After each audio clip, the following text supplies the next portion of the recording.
The following is a special presentation of Radio Riff, the Temple of Rock.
Satya, and we are in the studio, lucky me, with two of the leading players in the group NoMara. I've got Kelly Burdge, the lead vocalist, and John LeCompt, guitars and backing vocals. Hello. Hello to What's both happening, of you. everybody?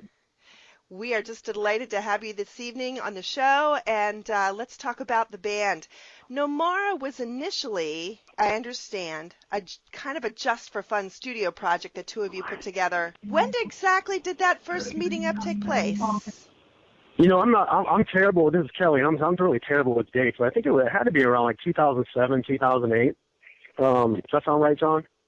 Yeah, that's about right. Yeah, and I had kind of had some ideas that I wanted to try to write some songs, and went through a buddy of mine who hooked me up with John, a mutual friend, Phil Taylor from Future Leaders of the World.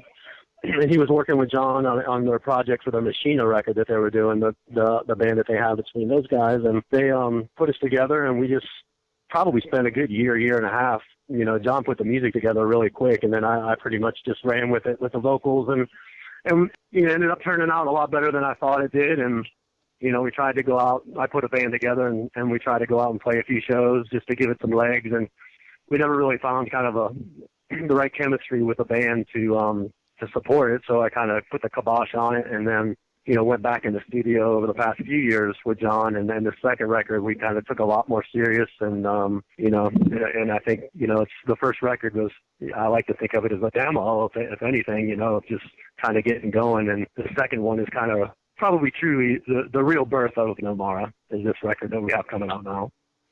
Which is So It Begins. Yeah. And So It Begins, that's the 5-song EP. We do have a full record that's pretty much completely done, and we're hoping to release that probably sometime around the end of the first quarter of next year. Well, you're just jumping right into it, which is awesome, because that was like a much later question, but it's all good. I'm curious, being the fact that it was initially just like, okay, we're just going to get together and we're going to write some stuff, we're going to play. When did you know that you had something there? What convinced you that this needed to be more than just something that you were playing around with in the studio? It was this last batch that, I had written for Kelly, the music, as far as the music goes. I had written this last batch of songs over the course of the last 2 or 3 years, because we were taking it slow, He didn't have those guys together anymore to go play anymore, and just kind of taking some time back away from it. And, I've been in a lot better place as far as producing, so doing the work I do in my studio, I can do it for the songs that I write as well as for my clients and stuff. So I really I don't know, I just did a really good job on them, and I didn't really get myself in the way. I got myself out of the way and just did the stuff without being so critical. And by the time I had, I don't know, how many songs, Kelly, about 12, 13? Mm-hmm. Yeah. I'll just write them and ship them off to him, and I wouldn't even listen to them, over months and months and months. And then we came together in December-ish to finish up some stuff, to go finish some of his vocals in Ohio. That's where he tracked the vocals at. And while we're in there in the studio, we're like, man, this stuff is badass. And it was, he stepped up to the plate and did some really awesome stuff. And then we came in there and just, glued it all together. And at that same time, on that same trip, whenever I was in Ohio, we were like, you know what, why don't we put a band together and go tour this thing, man? Because it's too good to just let it sit on the back burner, That was that. I mean, that's how that happened. It's about as organic as it gets. I'm intrigued by something you said earlier, John. You said that you got out of the way. It's hard not to overthink something when you're writing. What do you think contributed to that? What do you think? I mean, it sounds like it just was flowing out of you like water, and sometimes it does. What do you think happened there? It's age and wisdom, man. That's all I can say. I mean, I've learned not to. I guess I used to have the mindset a lot of people have about writing music, which is it's all that music is all magic and it's out there in the world, and I can just wait for someone to fly by and grab a piece of it. And I realize that's not true. I mean, the music exists because I exist. So if I'm writing it, then it's here. I don't have to wait for it. I don't have to wait for some magical thing to happen so that I can do it. I just do it, Of course, I mean, I judge all my own bad ideas, so no one's going to hear them, because by the time I'm done, I'm going to get rid of those ideas.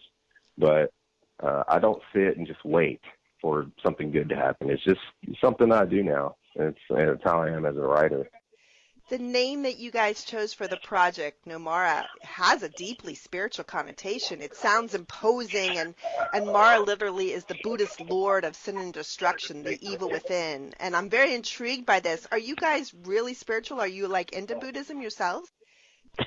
No, not at all.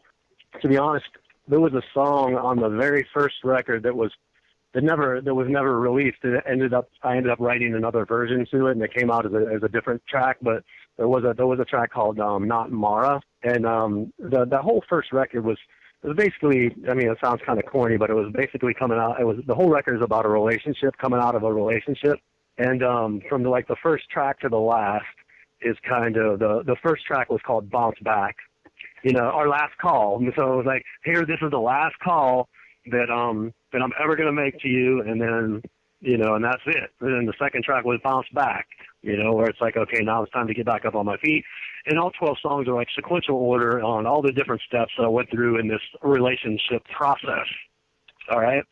So during that time, I was reading a book that talked about sitting down with all your demons, sitting down with Mara and inviting Mara to tea with you, to kind of embrace all the negative things that and all the demons that we have in our lives. And in that relationship, I had noticed that a lot of it, there was a lot of verbal back and forth, a lot of banter back and forth, not so much verbally, you're a bitch or that kind of stuff, but just little darts that over time can wear someone down, your partner down in a relationship. So that's where the whole Mara thing came into play, and it was like, basically learning that our problems need to be dealt with internally, and just try not to take them out on our loved ones and the people around us. So our loved ones are not the devil. They are not Mara. Our demons are our own. So that's kind of how it all ties into it. I know it's kind of a little bit lofty a little bit, but, it kind of all ties together. And so it didn't really have anything to do with any of our specific individual religious beliefs. And it sounds fabulous, NoMara. It sounds very, yeah. It's so hard. Yeah, it's so hard to find a name anymore. That's powerful and meaningful and stands out in people's minds. So it works. Fast forward a little bit to 2014. Like you said, last year you recorded the EP. You released "Sell Out" as the first single. Let's talk a little bit about "Sell Out." In your minds, what kind of selling out were you addressing when you wrote that track? That was a song that, usually when John had said earlier how he'll write the music and then he'll ship it to me and I basically put the lyrics down to it. A lot of times, I'm nowhere near as quick as him. I can sit with a song for damn near a year sometimes before I kind of decide which version of the song lyrically and melodically I want to go with. For whatever reason, Sell Out was something that I think I probably wrote in 10 minutes. And, just when I heard the music, it kind of just came to me, and it was basically just, I've been a type of person who has stuck with my fundamental dreams and beliefs of who I wanted to be and the things that I wanted to do, no matter what kind of outside influences or other people tried to tell me what kind of box, how I was supposed to act, what kind of job I was supposed to have, what kind of person I was supposed to be. So, Sell Out is basically just for those folks that, we're not going to sell out just for a certain type of job. We're not going to sell out, for some type of notoriety. And, that's kind of where that kind of came from. I think I was just in a place where, all my friends around me, I don't really relate to them anymore because they all bitch about their jobs. They bitch about the relationships that they're in. And, it's just the same conversation over and over and over. Yeah, and I don't do it. If it's not working for me, I'm going to move on. I'm going to keep moving forward. So you're not going to sell out yourself is the bottom line here. Right. Absolutely. Right. Yeah. Life's meant to be lived, It's not meant to, I sit around, you hear people talk about retirement, they can't wait to be retired, and they can't wait to this. It's like, what are you, what are you waiting for? Get out and live your life now,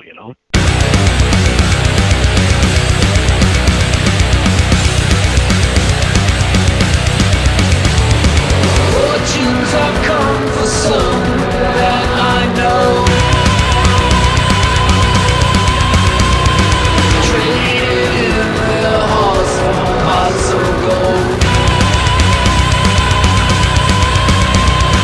Never been one to say I told you so.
something really big when you wrote the track Tesla, and then you hit the road with them for a number of tour dates earlier this year. It's a very different kind of contrast to your other work, a big, feel-good 80s style rock anthem. What other 80s rock bands have inspired you guys? Oh man, I was born in '73, so the late '70s and '80s. That was my cutting my teeth on music. So I had everything. To choose from. Everything my parents listened to. My dad, Southern rock and regular rock and roll and stuff like that. My mom, she liked all kinds of different stuff from Pat Benatar to Cliff Richard. But throughout the '80s, man, once I discovered Motley Crue's "Shout at the Devil," and I didn't even know it was Motley Crue. I didn't even know who they were. A girl that worked for my dad had given me a dubbed cassette. It didn't have anything written on it, and it had the whole entire album of "Shout at the Devil" on it. And I had this little Walkman, and I walked around with that thing listening to it like nonstop.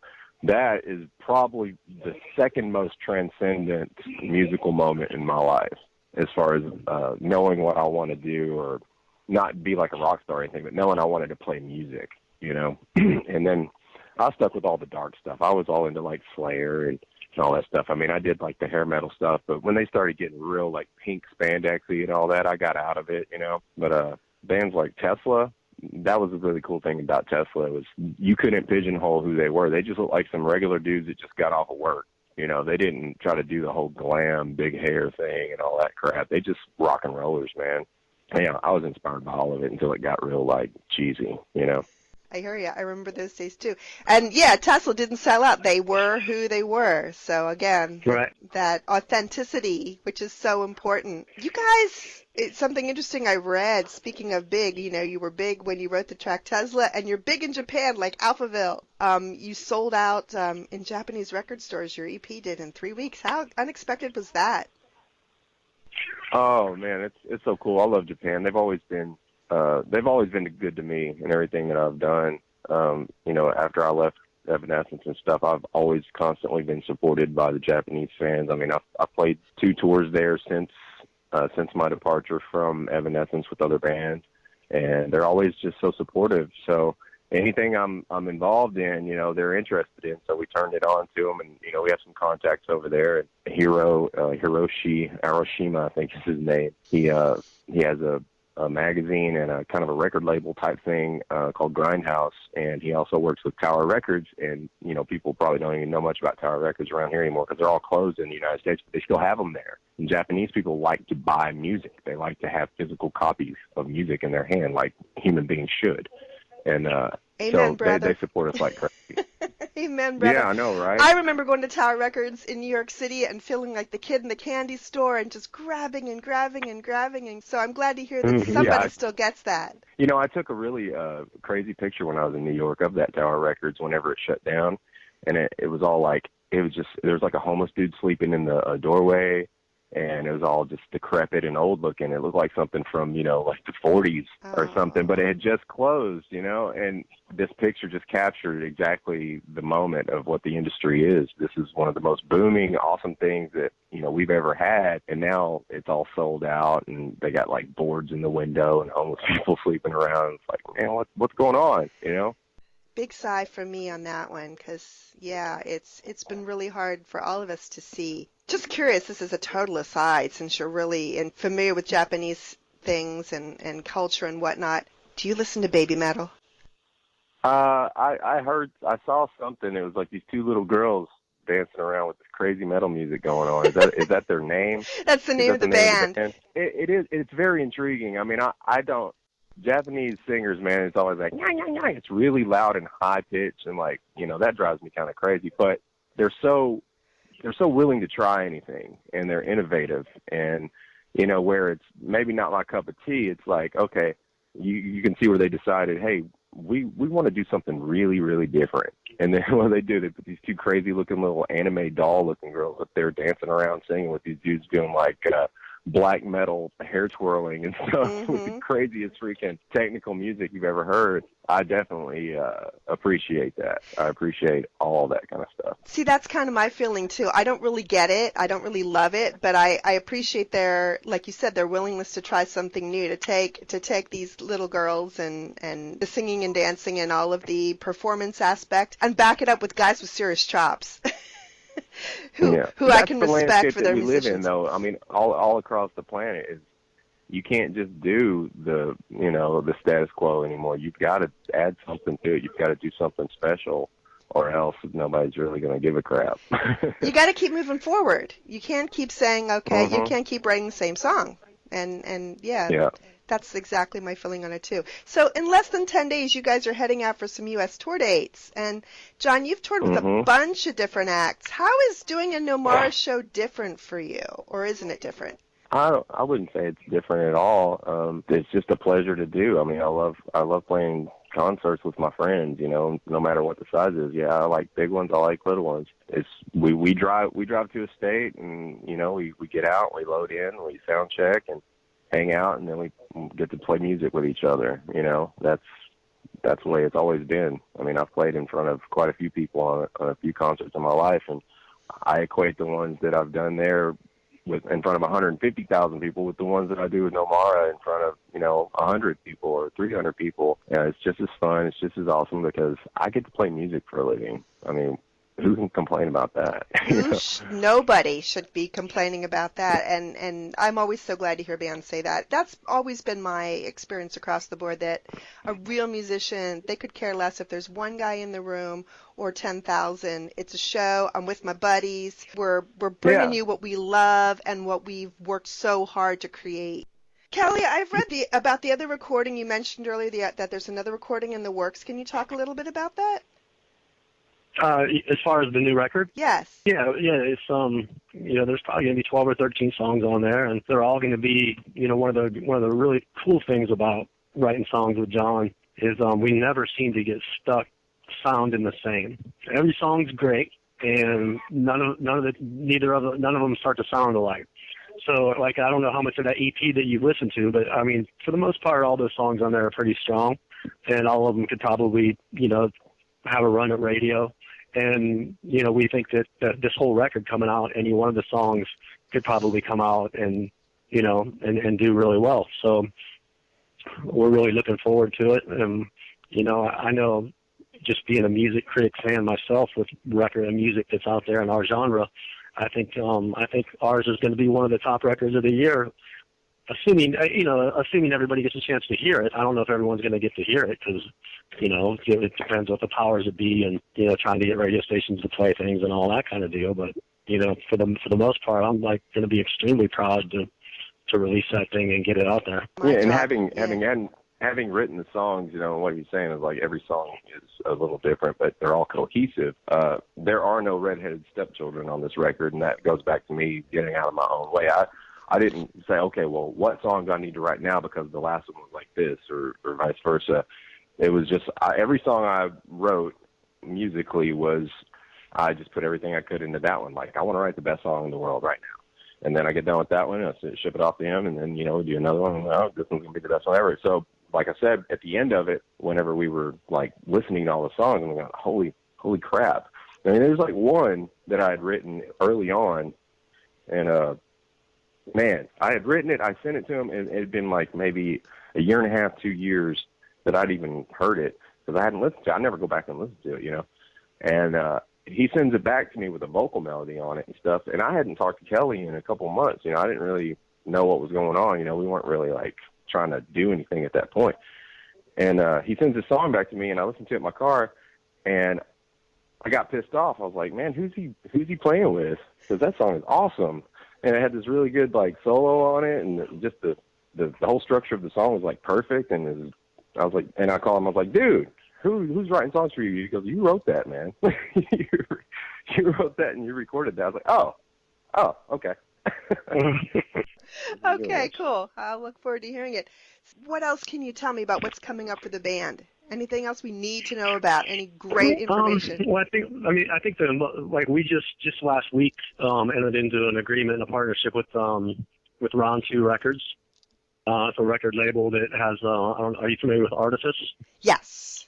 Artifice is, they're climbing the charts right now with this single, and we just decided, John and I were never really ones to even think about joining on with a record label, but we've got a pretty good opportunity with them. So I think that decision is really going to allow us to get out there and get that record heard, and it's going to get us probably in the right types of shows, because NoMara's a live band, you know. I mean, we're not, none of us just do music just to put it out there, you know. I mean, we're about playing it all live, and I think that's how you got to experience the music that we put out there. So, you know, we need to kind of hopefully get on the right tours and get out with the right bands that can, you know, expose us to the most amount of people, and, you know, and we're pretty excited about that relationship with Round 2 and helping us get there.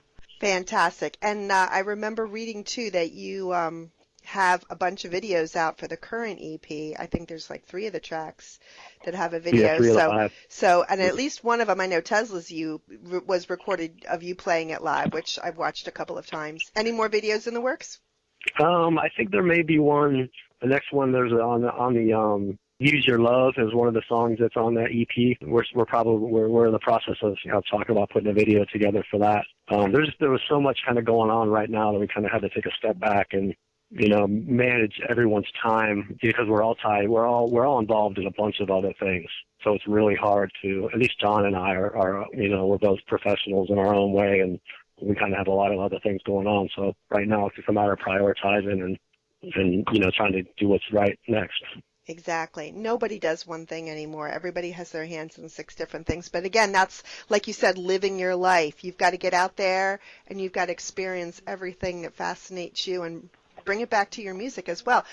Kelly and John, thank you so much for joining me today on the Smackdown. I have just loved talking to you. We're going to surround this interview with lots of NoMara music so that music can get heard. And I want to echo what John said earlier about Japan and what makes it great. They go to record stores. They buy physical copies. I'm a huge proponent of that. I love physical copies in my hand. So where can my people get a hold of NoMara? I would say the most direct way is right through our Facebook page. You know, so give us a like on Facebook, NoMara Music, and right now for the rest of this year, we have that EP available for the free download through SoundCloud, and we're going to give away the hard copy of it at the end of all of our shows for the rest of the tour this year. Cool. So get to a NoMara show, because they obviously are a great, fun, rock and live band to watch and enjoy. Thanks again, John. Thanks again, Kelly. Really appreciate you having on. Yeah, talk to you soon. Anytime. All right.